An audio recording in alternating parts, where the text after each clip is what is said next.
That looks amazing. Seriously. Yeah, it does. It's working pretty good.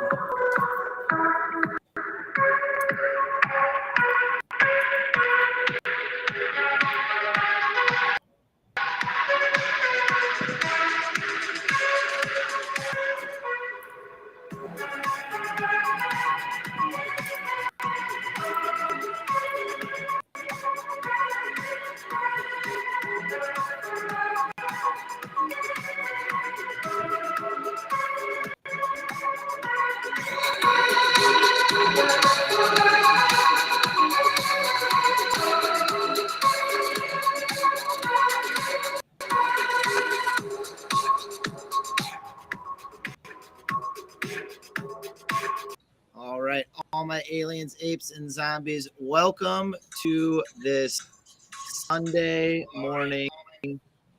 I'm trying to figure out audio here, making sure we're good here.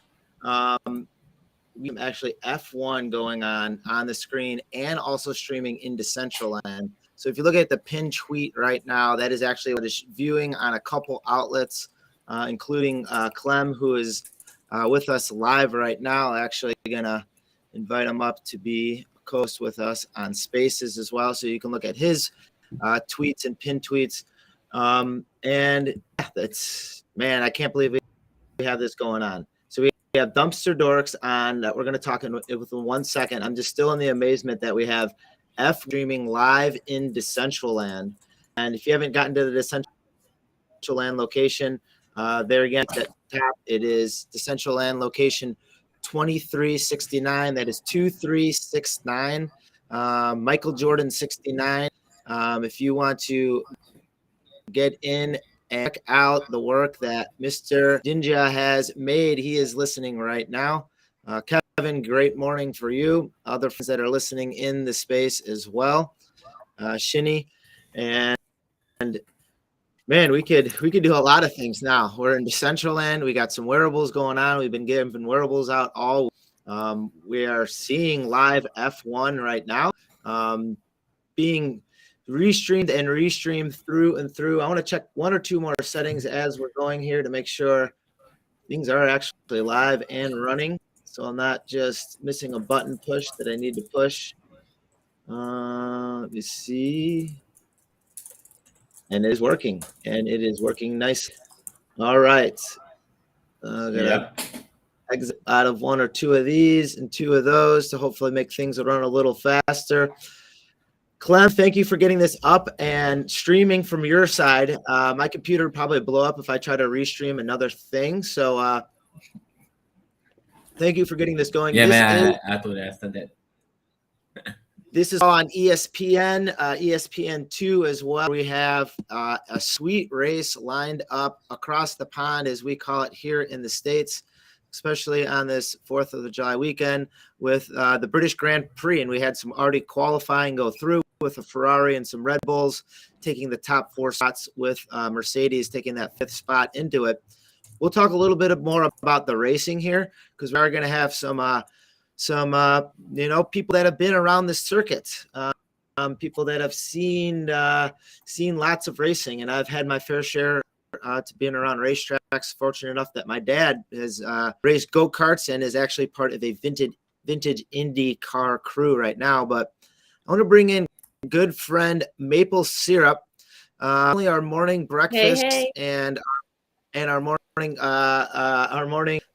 pancakes here. But back at again with the Dumpster Dorks, where we're going to be talking about some more Series 2 and the different attributes that got released in these Series 2 Dumpster Dorks. Yes. And before we do that, I got to get myself on the big screen here, because it didn't take me far. I got to get on the proper side here. Find the ooze that you guys so graciously gave me, the Dumpster Dorks ooze. I got at New York City at NFT NYC. And that's where I met all the people that we're speaking with today, which was pretty cool. Jay, I see that you just tuned in and that you're listening. And, one assimilation that you guys had a lot with your project was the assimilation to Garbage Pail Kids. It's your own thing, but you know what I have here is I have some original 19. Oh, no way. Series 2, Series 3 Garbage Pail Kids here. U.S. Arnie. He's, wow. Finger in the nose. And we have Snooty Swam. This is perfect for the 4th of. Oh, and my atom bombs are behind me. Man, it's all linking up right now. And I have a whole, man. I hope you guys are watching live.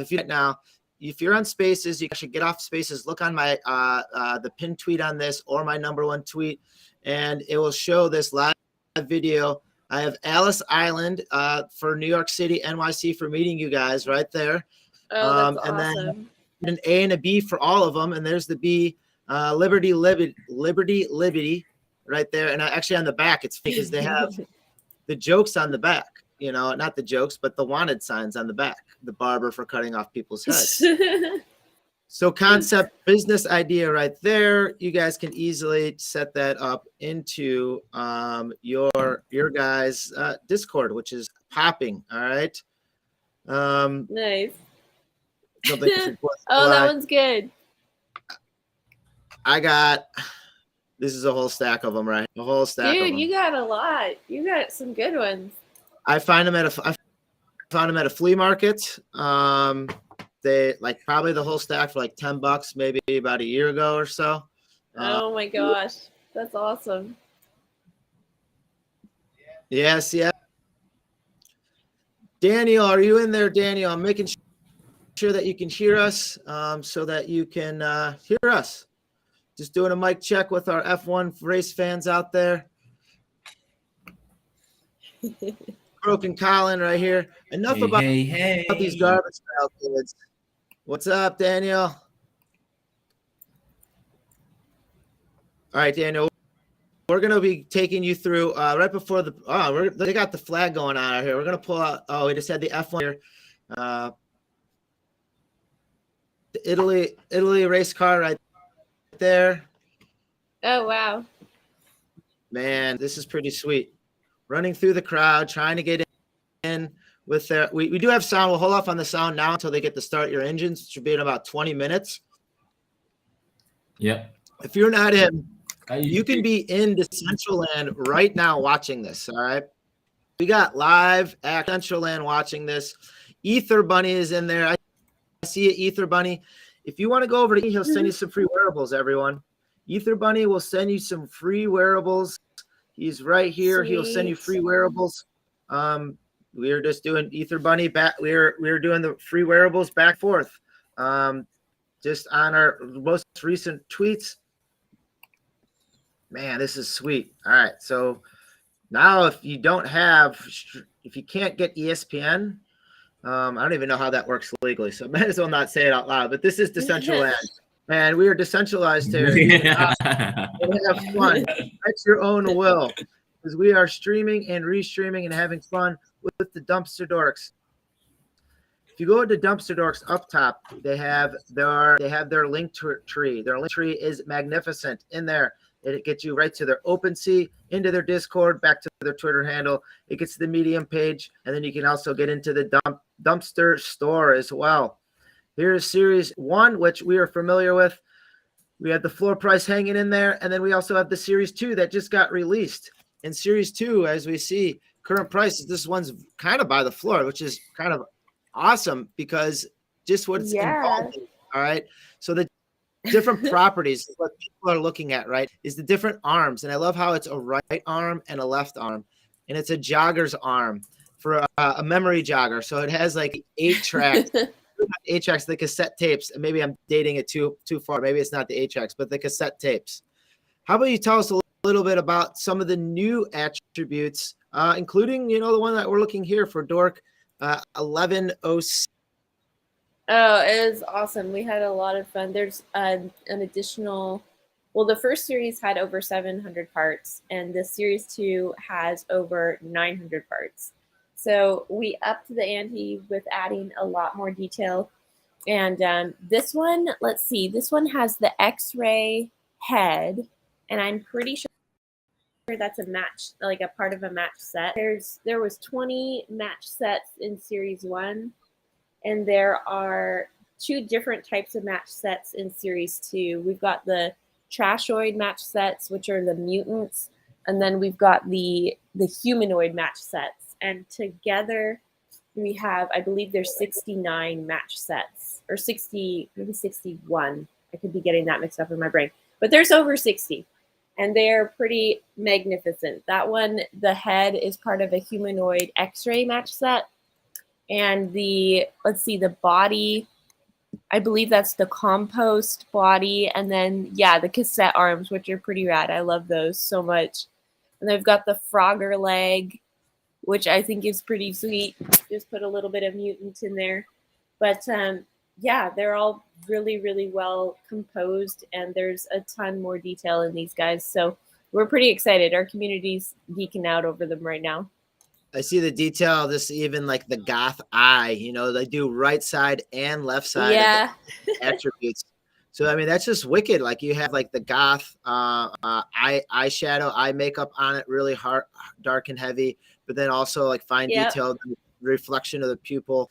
And then, the jogger arms is like perfect. It's held on there with like slime and like tape and like this icky, dorky, nasty stuff, which is the point of it and the fun of it. And exactly. And how it just transitioned over from, your guys' series 1 that you just had a successful community and around into, the series 2.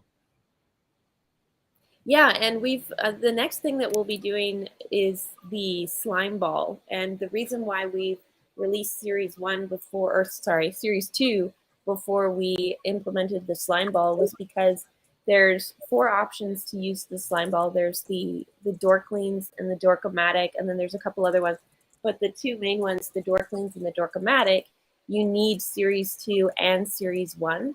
So the Dorkomatic, it's also called the Dork Recycler. You can take a dork from series 1 and you can take a dork from series 2 and your slime ball, and you can mix and match parts, which is going to be pretty sweet to see what people start to put together. So all of the attributes in these dorks, like you're going to be able to combine in the way that that you really want to see a custom dork. So it's going to be pretty sweet. But that's one of the reasons why Series 2 is out before the slime ball. You got to get the ZF Series 2 so then you can mix and match like you guys have been doing. And that's cool to have that element of mixing and matching, using that as, the slime ball, and using that. And I think that kind of reversed back to the metadata that you guys have taken so intricate time and having Poly or artists make attributes that are distinctly on different sides of the body, the right leg and the left leg. You got the dirty dishes on one leg here, and then the hangry. That's sweet. It's not even hungry. It's the hangry eyes. So hungry that you're hangry. The hangry eyes there, and it's just eyes and a mouth. And it's just it adds to the fun of it, and that's what it is. It's going back to the fun of it and totally. The Nickelodeon age of innocence and, sometimes politically incorrect garbage pail kids where that, they have, maybe not the nicest things on it, but back then it was funny and boogery and flat out fun. That's what it is flat out fun. Definitely. Yeah, that's the whole point. We're making it fun. We're keeping it fun. It's not meant to be super serious. So everyone can just chill out and have some good times and not worry about, getting everything perfect all the time. Dumpster Dork. So then how about you people that run down that are listening? And if you're not listening, I hope you're watching. You can be watching. Look at the pinned tweet at the top. And if you're looking at the pinned tweet at the top, you'll see live video, and it's at Dumpster Dorks with an S is the Twitter handle. I'm in their website, dumpsterdorks.com. I mean, it's all set up perfectly, and then it also has their Discord attached to it as well. But Maple, how about a little bit more about the Dumpster Dorks? Yeah, for sure. So Dumpster Dorks, the lore that we have at the moment is more so about how there was an alien traveling through space with basically like their version of a dump truck. So he had a ton of gooey and ooze stuff that was on his ship or his barge, and he wound up like, long story short, he wound up getting into a crash, and this ooze just got catapulted towards Earth. So it eventually landed on a bunch of different dumpster landfills, and it joined with all the crap that was in those dumpsters. So everything that's been discarded, everything that's been in there for years and years and years, and it started to join with the goo and mutate. And that's where these dumpster dorks came into being. So that oozy goo is what brought them to life. And that's why you see a lot of parts from times past. So it's a throwback to 80s and 90s parts, and just from when a lot of us were younger and have really good memories of stuff that's not really toys anymore, but is represents a lot of fun times for us. So that's how Dumpster Dorks started. And there's 5 of us founders, and we've all known each other for 10 plus years, just through school and life and just working together. So it's a pretty sweet knit team, and we wanted to bring something that was really detailed to the space. And we spent over a year just developing the art and the concept and wanting to establish the brand as a collectible project. And we'll be looking at other partnerships, and we're in a lot of talks right now with different partnerships for things that are outside of NFTs, like physical items and stuff like that. But that is in the works, and that's been something that we've always wanted to incorporate into Dumpster Dorks. So right now with Series 2 that we just released, as I was explaining a little bit before, the slime ball is going to be the next piece that we bring to the community, which is the 2 main points are the Dork Recycler, or we also call it the Dorkomatic, and the Dorklings. So in Series 1, we have a lot of these little guys. They're kind of like the baby incorporated in a lot of the Series 1 images, and they're just kind of randomly placed throughout. And the community just really embraced them and thought they were pretty rad, so they wound up being called the Dorklings. We didn't even give them that name initially. They just came up with that as things progressed. So in Series 2, they're placed in random places as well. And it's kind of like a treasure hunt, just going to find them. But with the slime ball, you'll be able to use a slime ball and a Series 1, or you can use a slime ball and 2 Series 2, and you burn the slime ball to mint a Dorkling. So it's going to be pretty sweet just to see the different Dorklings that people have, but then that will create that whole kind of spin-off collection of the Dorklings.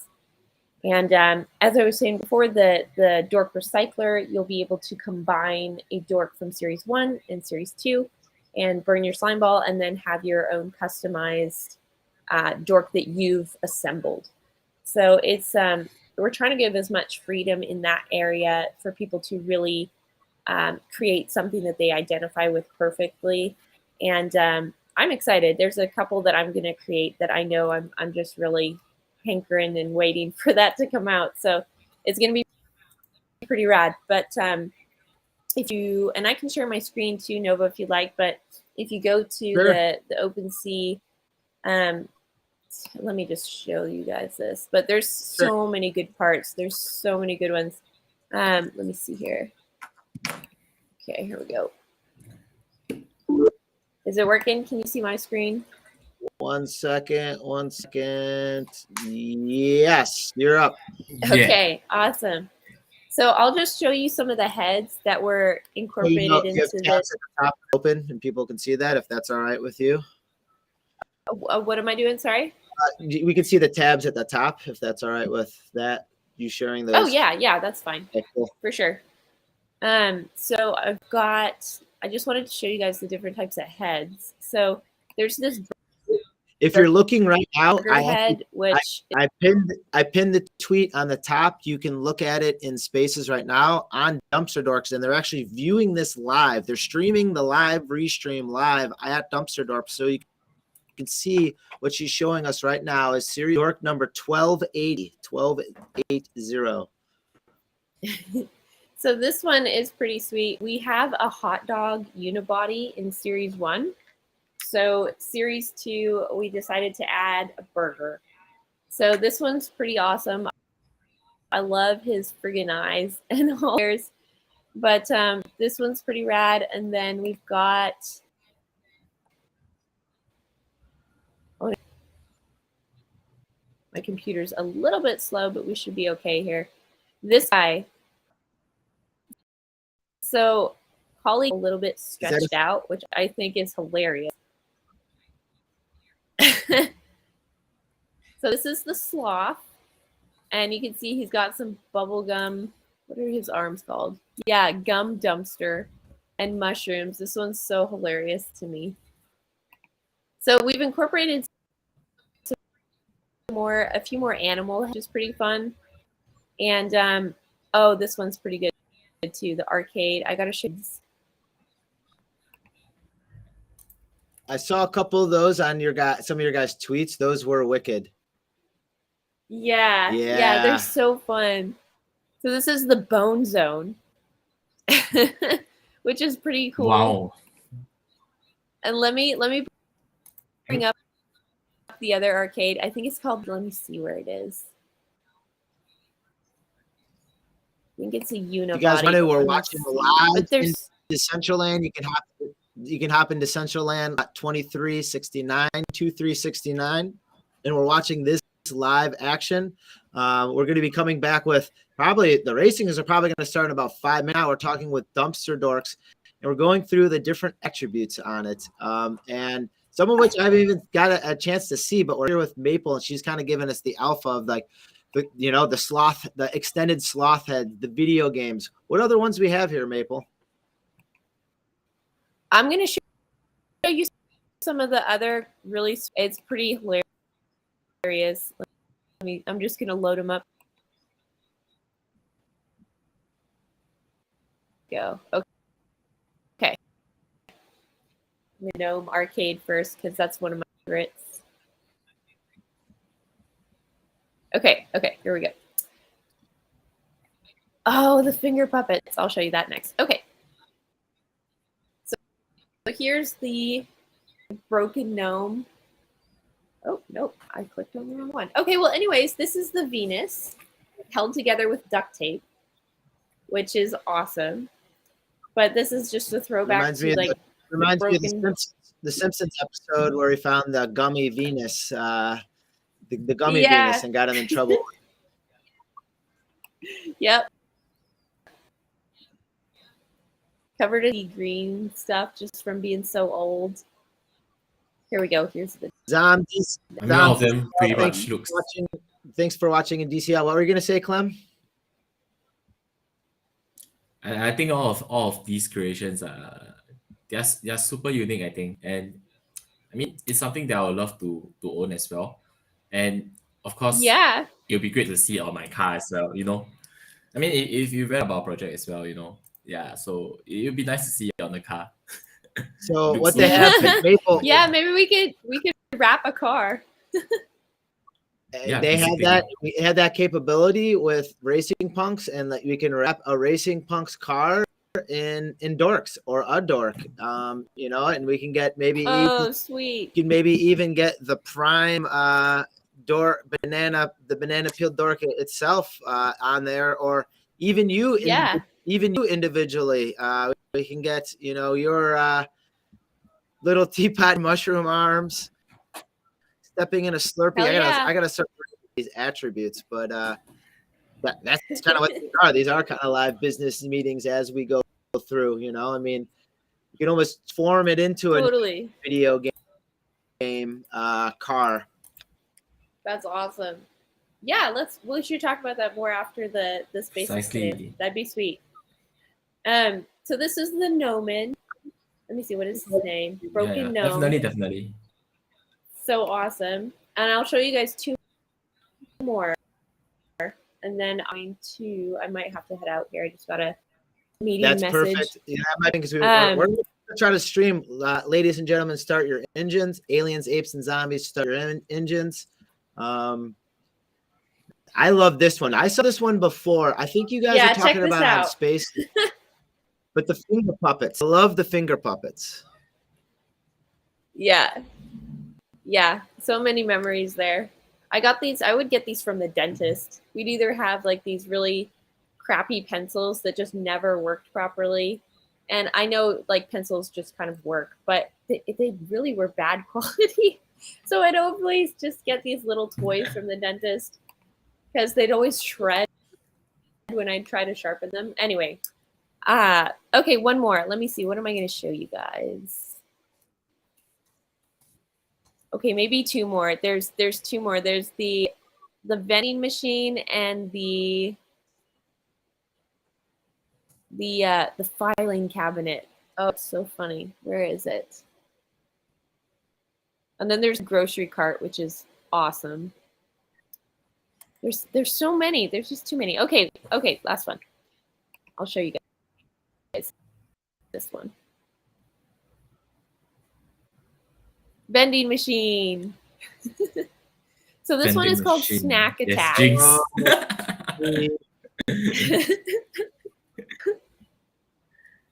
Oh man.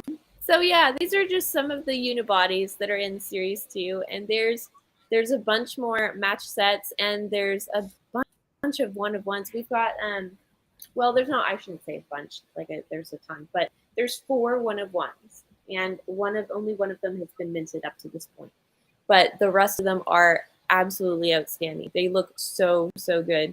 But, even just the unibodies and the other match sets in the collection they're stellar. I love them so much.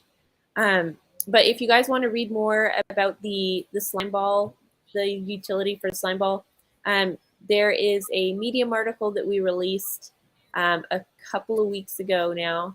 And you can either go to the important links section in our Discord, or you can go to our link tree off of Twitter, and there's I believe there's a link for Medium.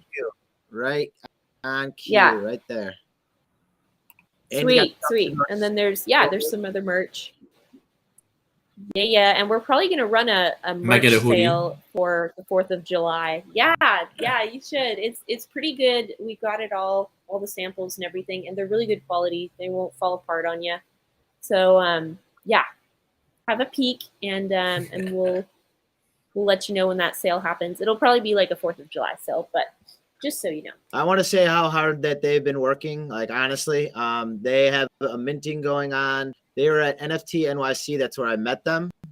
They had some of the major ad space within the Marriott itself, which was cool. They got around and talked to a lot of people. They are working hard for their community. You know what? I appreciate it. Thank you very much. Maple, I know you have other things you got to do. I know that you have a community run. Feel free to hang out for Racing Punks. If not, loop back in, because I would love to see Dumpster Dorks. If we can maybe add a slime ball to one of these racing punks here, that'd be pretty cool. Yeah. Yeah, we should talk about that. If I come back in here, I'll definitely be ready to chat it up. But yes, thank you so much, Novo, for having us today, and it was really nice meeting everybody. Have fun with the racing, because I know I won't be able to see all of it, but I'll leave my my stream on so I can watch it after I travel with my laptop. But that's really awesome. Thank you so much, and we'll be in touch, you guys. Thanks. Thank you. With the parking now in Decentraland, we have it on the pinned tweets above. You can actually watch what we're watching now. You can actually go into Decentraland 2369 and actually watch it in there if you want to watch it in there. You can listen to it on Spaces. You can go over to Clem's and watch it over there. You can go over to Dumpster Dorks because they're streaming it live as well on there. We are multi-angled here, a multi-angled attack. And Daniel, I want to make sure that your mic's working because, you're one of the main reasons why we're here is we're going to be talking some F1 going on because there again, like reaching out to the New York area, you so graciously invited me out to an F1 event out in Brooklyn, which I don't know if I can make that on, what was that, the 14th and 15th in a couple of weeks, but right now we have some racing action going on the pond here. Yeah, thank you. I don't know if you can hear me as well. I was unable to access the application. So, that said, we actually, it's a Formula E. So F1 right now has a lot of spotlight. I think F1 is probably the more dominant of the two. But Formula E is actually a lot more positive for the environment. All electric vehicles, same amount of velocity, same amount of intensity. Light plug, we do have it.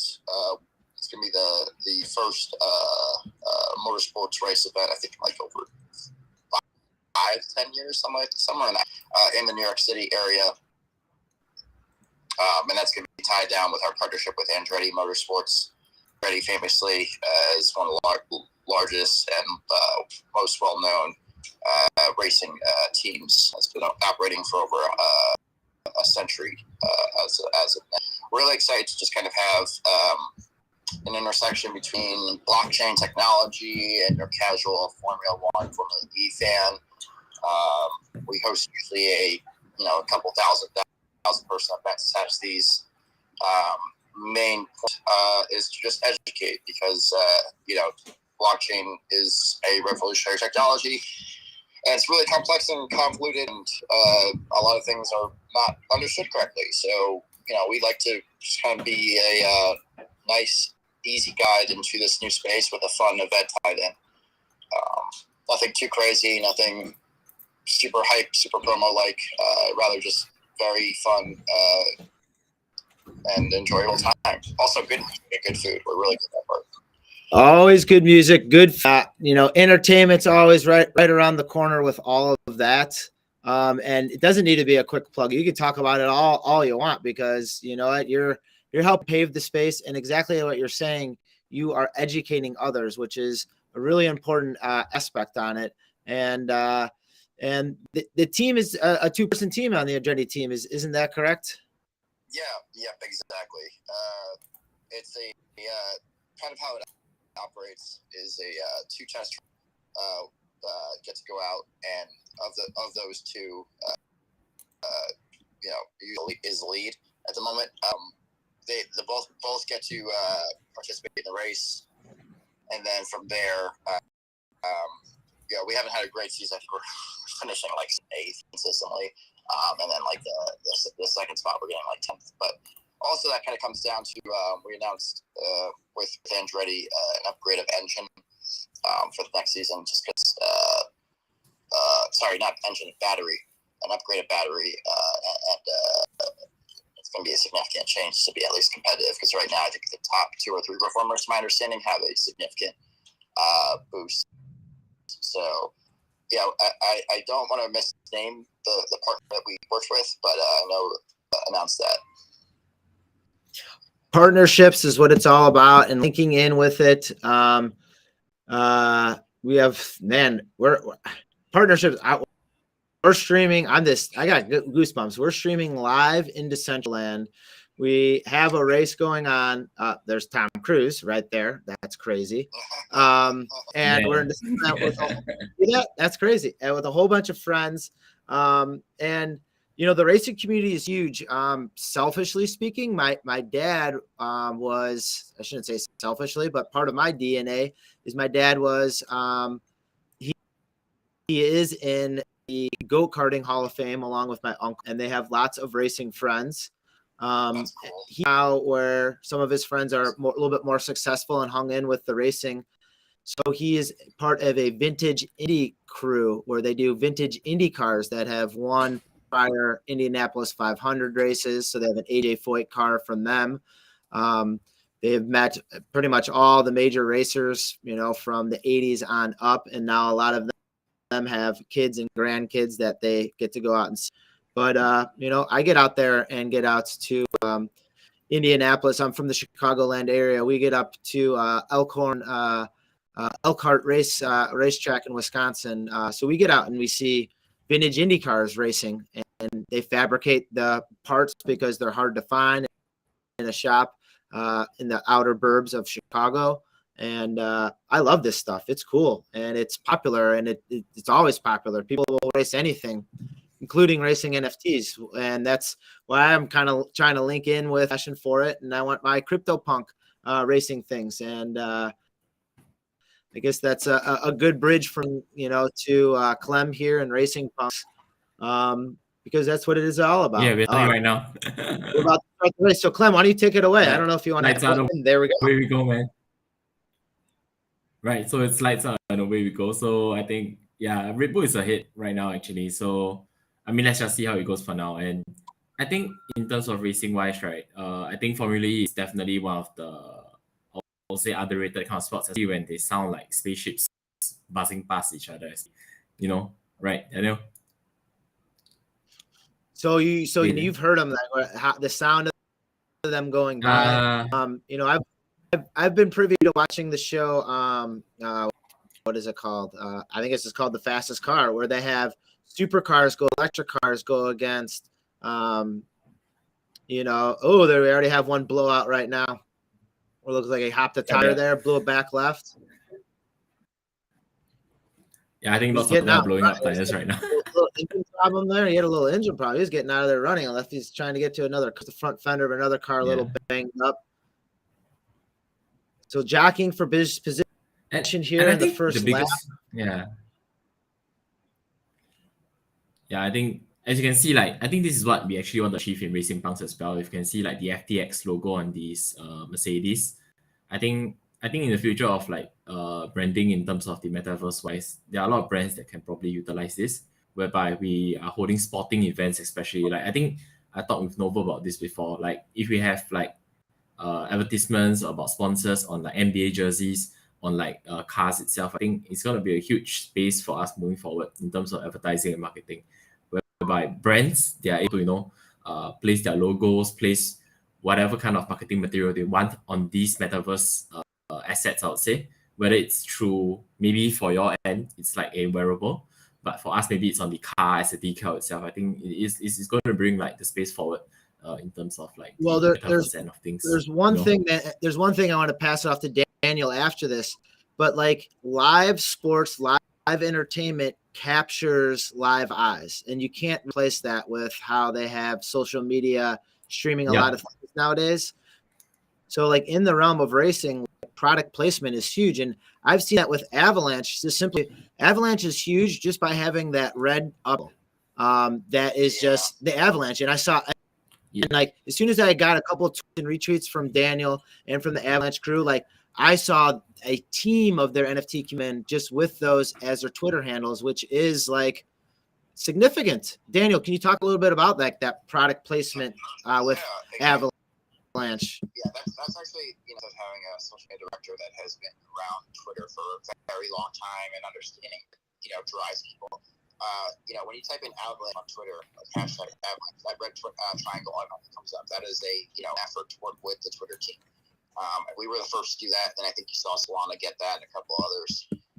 That kind of little touches right there are just simple alignments, right? I think for NFTs it comes down to identity and brand association, right? Can you find yourself with a Racing Punks? Can you find yourself with an Avalanche red triangle? Especially after the pandemic, where people felt a loss of identity, I think this is still going to help for years and years and years. There's a necessary loss and not trying to put things down in a negative light. But there's a necessary loss to be filled that aligns an individual with a larger scope, because the pandemic did the opposite. It took everybody out of that larger scope and isolated them. So that's kind of where you see a lot of this group interaction kind of play that hasn't really had a light, or these social circles like your that can be easily connected with a Twitter Spaces or a Clubhouse. I think that's all definitely a correlation to the pandemic as a whole. I just want to go back on like Racing Punks, what our friend here was saying. Relative to F1, all of these things being really good for branding and sponsorship. I think the blockchain is just going to get more and more adoption, right? We're in 1997. I think that's last year now. Just we're in 1997. There's a lot to be uncovered, a lot to be unpacked. But unlike in 1997, there really wasn't much global potential or global understanding of what could be done. Whereas the blockchain has a full vision at this point to be global. And racing with constant moving calendar in different cities does a really good job of bringing a global brand to new cities. So I think we've done events now in Barcelona, Mexico City, New York City, doing them in London, and all these hackathons and educational you get tied to a new calendar, and we have to put on a brand new event catered to that city, right? We don't just throw like a New York City event and ignore like Katz's Deli, right? Like, that's going to be kind of like a tie into that. Or if we do something in Berlin, it's not going to, not recognize doner kebab, right? Like you schnitzel, but it's like if you lived in and like 3 a.m, you're going to get doner kebab. So like we get those things involved, as well as like the house music, like similar to what you'd be hearing when you're in a deep Berlin club. So it's like having that deep and having a global brand attached to it, I think is really successful. What I do see in crypto though is, and this is where I think we went a little overboard for a lot of folks, and I'm happy we've been kind of on the conservative side, is over aggressive brand placement for the sake of brand placement. Because there's no attachment or reason to. There's a lot of cool stuff, but there's some stuff that made me say whoa in the last year, which has been really. But then you start seeing people getting mass layoffs to marketing divisions, just because they spent too much money on a commercial or or even not even the stadium itself, just throwing the logo around. I think in the long term that's going to be okay. Appropriate, but again, it's still very, very early. So, attach yourself to a global audience is really positive and not centering to one city or one team that is stationary. And that's where really like Formula 1, Formula E does a really good job. Shout out to like FTX, because I think they're showing us in the last couple of weeks that they're trying to be very dominant in the space, and they're trying to be dominant globally. Yeah. So that's their team for understanding that. Those who are watching or can't watch the race live, they're underneath a red flag, little bump in the road, little action, little jockeying for space. So right now, each one of the drivers are back in the shops, either maybe getting into a backup car. I think that's why the one racer was actually sprinting off. I think he was trying to get back to his crew to get to his backup car, possibly to re-enter, since they were in a red flag here. And there he is running right back out there. And what you're talking about there, Daniel, is pretty much just how NFTs are a global language. Looking into Decentraland, I have Mr. Dinja there. He is, I believe, from India. Lady Love, India as well. Ether Bunnies, I'm not sure if it's either Mexico or Spain. Damien, I'm not sure where from, but like all over, like globally. And you see that with. That's why you're always seeing football, American football, or soccer as it's called in the States, global. Racing has always been global, and it's always been there. And it had its ebbs and flows in the seeing now more of a liking towards it. It was like NASCAR, like in the 9000s. But now, I mean, anything that could be raced is coming into that limelight. We're seeing Red Bull putting things into, people racing drones and, big catamaran boat races, but it always comes back to the cars. It always comes back to the evolution of cars, even with like electric cars. Cause I mean, those things, the pick capacity on those and how light you can make those things, will be the next thing that will be pushing the envelope in this space, the battery technology. Yep. I mean, for Formula E wise, yeah. So for Formula E wise, basically, I think they are very focused on the environment. Firstly, because I think every F1 race actually uses up a lot of fuel, and it's not really good for the environment. But Formula E, I think, is moving forward in a huge direction, especially in like just in the environmental space alone, not just in crypto. And I think how Avalanche actually pushes the envelope in that sense is that they are trying to hop on board with this whole environmental concerns, especially when it comes to Bitcoin mining and the environmental impacts on the environment, especially when it comes to Bitcoin mining. So I think that Avalanche is actually like pushing the envelope in that sense, and they are trying to reach out into the space, especially when in the metaverse everyone's talking about how they're building a new world, how they're building a new game, how they're building a new life.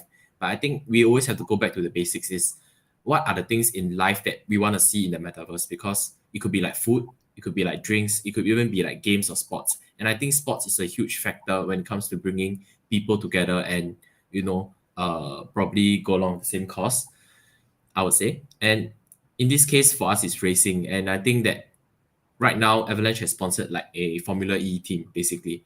In the future, we could probably see more things such as NFT lab projects that are going to sponsor certain race teams in our Racing Punks game.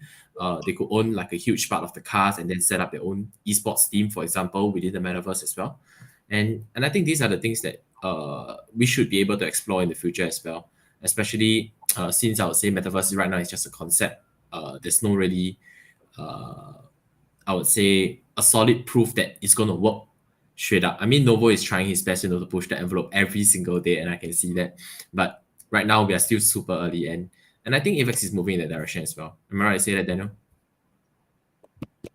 That's really well said. There's a list of sports that we consider to be the next and the next thing, and there's a global component always attached to them. I mean, esports is already there, and I've been lucky to talk a majority of the esports teams out there, and they get it too. They understand that value. I think long term, that's exactly going to be correct. Is going to be. I'm looking forward to like a day that like one of these esports teams can muster up like a kind of like a Walmart or like an Amazon experience where it's like all your items and goods in one place, and then their teams can actually go and pick them up and play those games in the metaverse. That's super exciting. I've seen concepts like that.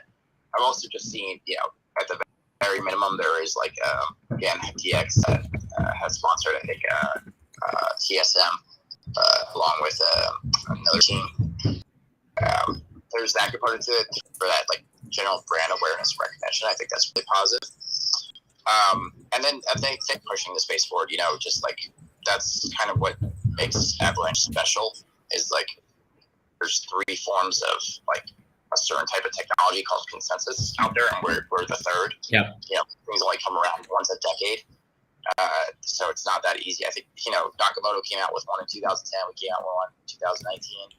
Prior to Nakamoto, it was 1976, and that won a Turing Award, right? And that's what your like MasterCard Visa came with, just kind of reach quorum to finalize a transaction. Is this a block? Is this a transaction? Yes or no?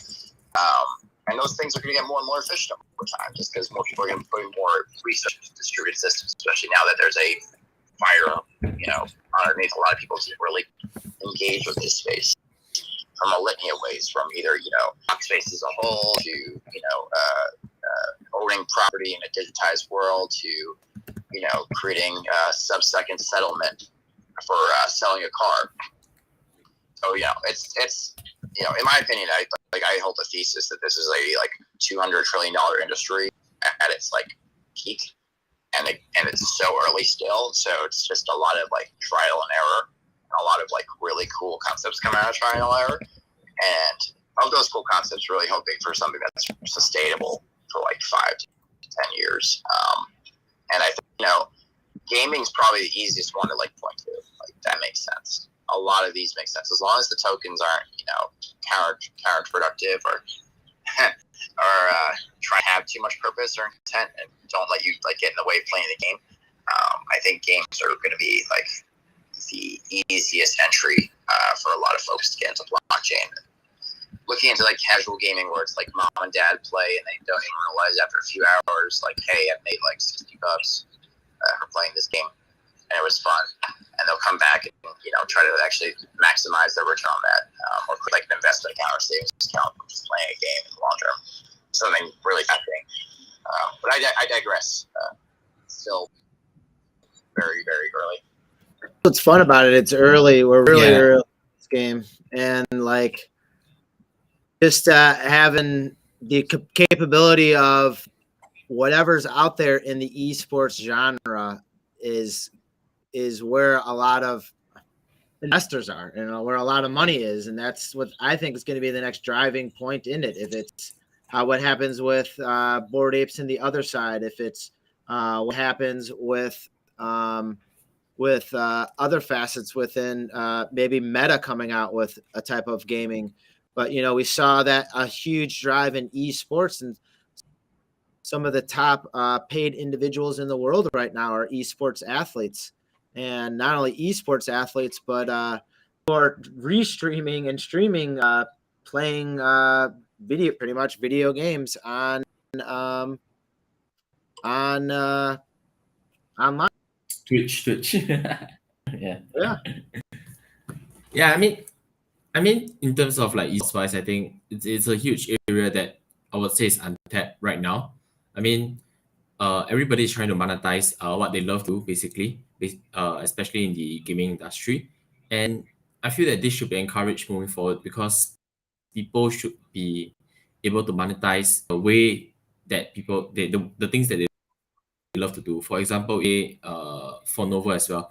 I mean, he loves to build his own Decentraland. I mean, if he's able to be a builder of sorts in terms of like building metaverse land for people, I think he should be able to monetize that. He should be able to help people build land on land, and probably earn some money from that as well, because I think that this is the way of living moving forward. Because traditional jobs such as probably like engineering, probably like accounting, things like that, this will eventually get phased out. This will be the next generation of jobs in the future, and I think that we should be looking more towards these areas as well in terms of exploring. I mean, everyone wants to be the first mover, so we should start right now, right? Well, you are moving, and you are moving forward with Racing Punks. Talk a little bit about Racing Punks, because I know a lot about it, but maybe someone in for the first time doesn't know what you're trying to establish with. For me, I like to brand out Crypto Novo. I want Crypto Novo on different things that I like, and I don't really attach myself to jack squat of anyone. I try to build it myself. But talk a little about how you came to and why you wanted to create Racing Punks. I mean, for us, Racing Punks, we are actually like a play and earn game, whereby we are looking to get a super fun to play game, and then people get to earn like a side income from it as well. Because what happens to most play to earn projects basically is the game eventually becomes not fun. It becomes mundane, it becomes stale, and people are just grinding for that $400 per month. And I think that's great for some people if they are able to handle that kind of like mundane job.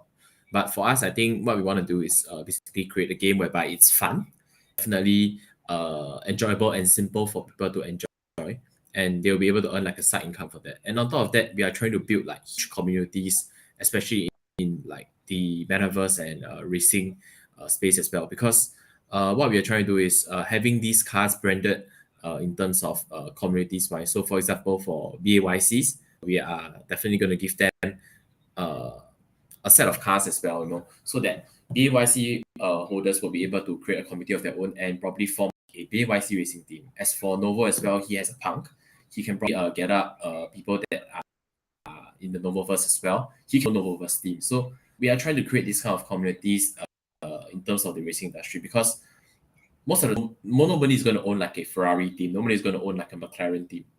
So basically, we are trying to create these teams within the community and create sort of like I would say, ecosystem whereby people are able to enjoy the game and then earn a side income from that. And on top of that, I think most of our cars are like uniquely designed as well. They'll be able to upgrade it. They're able to upgrade to the best point, and then they'll be able to outrace other people as well. So it's definitely a progressive game as well. Ultimately, we are not just like a NFT project, I would say. We are more like a project.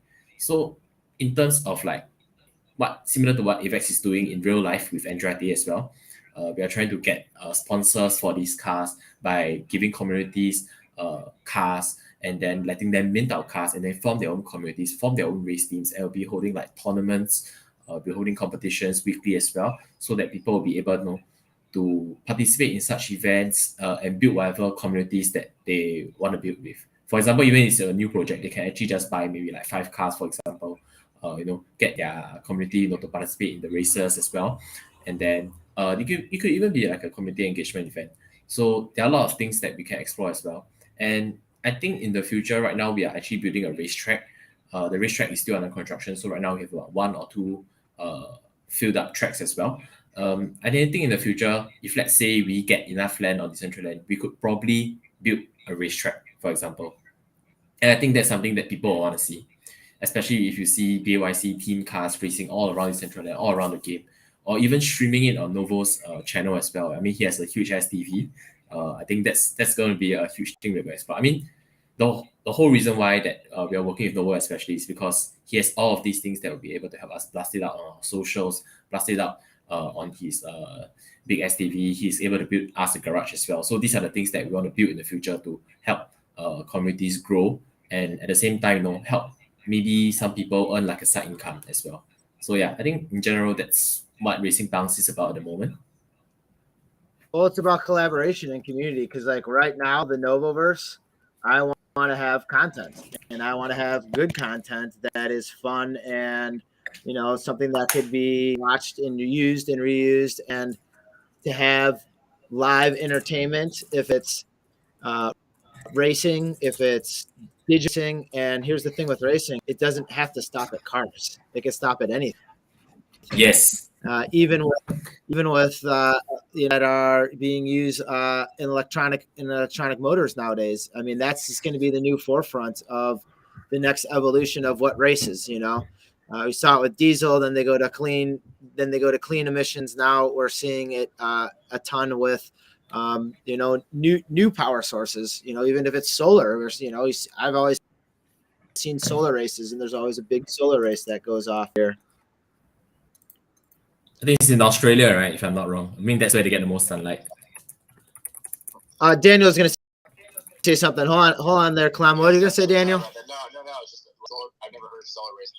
That sounds absolutely insane. It was we had it in high school. We'd make these solar racers, and then it was I believe it was like college graduate work where they'd have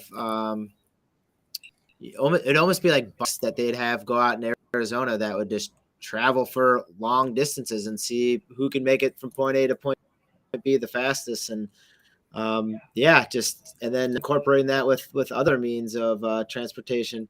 What are they doing there? It looks like they're repurposing a wall over here. Looks like we had a wreck into a wall. Yeah, I think in terms of solar racing, I think I watched a documentary on solar racing recently, and I think it's one of the longest races in the world of endurance. And the cars only go for like 30-40 kilometers per hour at max, or like probably at 20 miles per hour, something like that, if I'm not wrong. You're right. We saw the same one. They are mostly like, So here's the start of the race. It's pretty wonky. Yeah.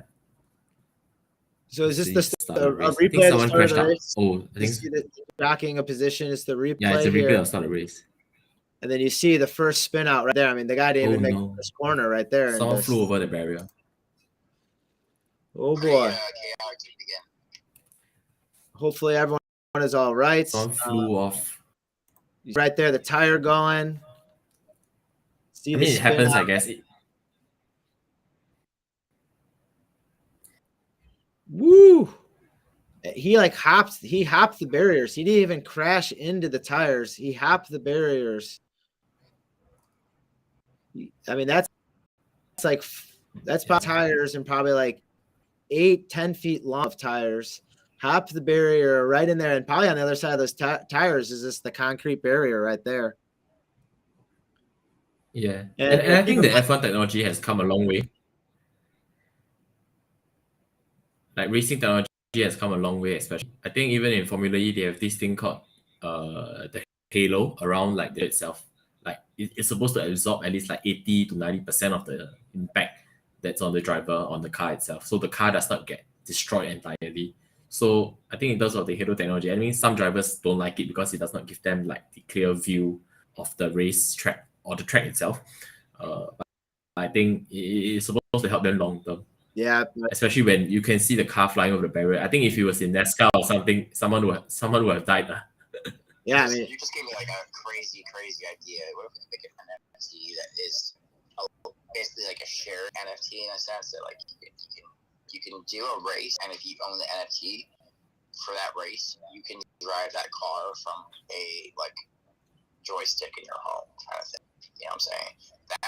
That sounds kind of nutty, but I don't know. Just kind of on a tangent, looking at the chaos from 5 seconds of a race going wrong. I don't know. Maybe at a much smaller scale, something like that. Well, I mean, why don't we can look into controlled car circuits and have cameras linked on to radio controlled cars that can enter in from elsewhere, to major circuits from elsewhere using, a controlled something else. I just don't know the lag on that of how fast you can get that to turn. Right. I've sense though, it's simple gating, right? And then once you get access, you control. I view it as just having driver side access, where you have access to the cameras on that specific car, that specific truck, that specific boat. So you do own the NFT, and you can click through camera view, front, back, side to side.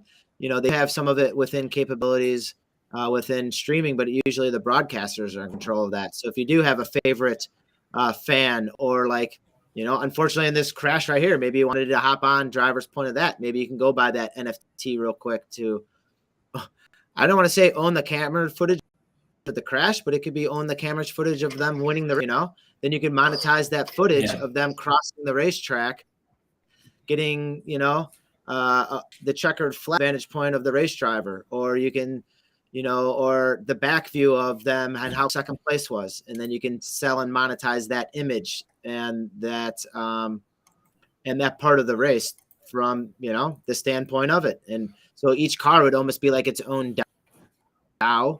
And within that DAO, you have viewing rights for whatever they stream off of that car.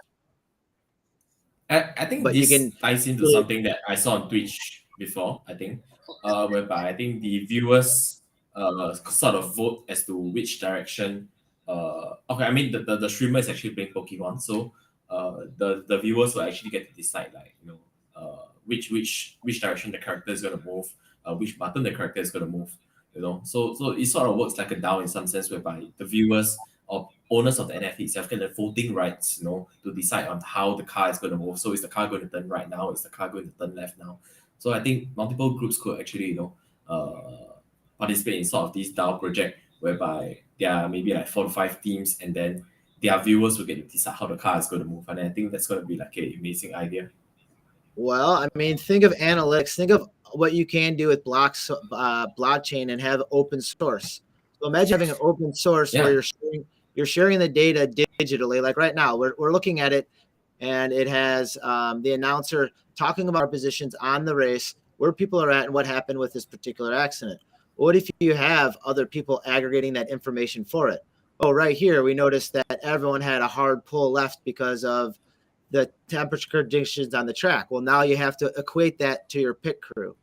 Right here, someone took a fine line, tried to took a head right there. They're 3 wide right there. Now there's another 3 wide where the closing got down. Now you can share that information with everyone and your own race team, depending on what information they give you. So you could say, hey, there's a lot of pull in the back left every single time we're taking a right turn, adjust that next pit crew. It's going to save us on gas. Well, instead of having 5 members do it, you can have 1,000 NFT holders do it. Yeah. And I think something similar also in the Australian Open. Have you guys heard of the Australian Open ball?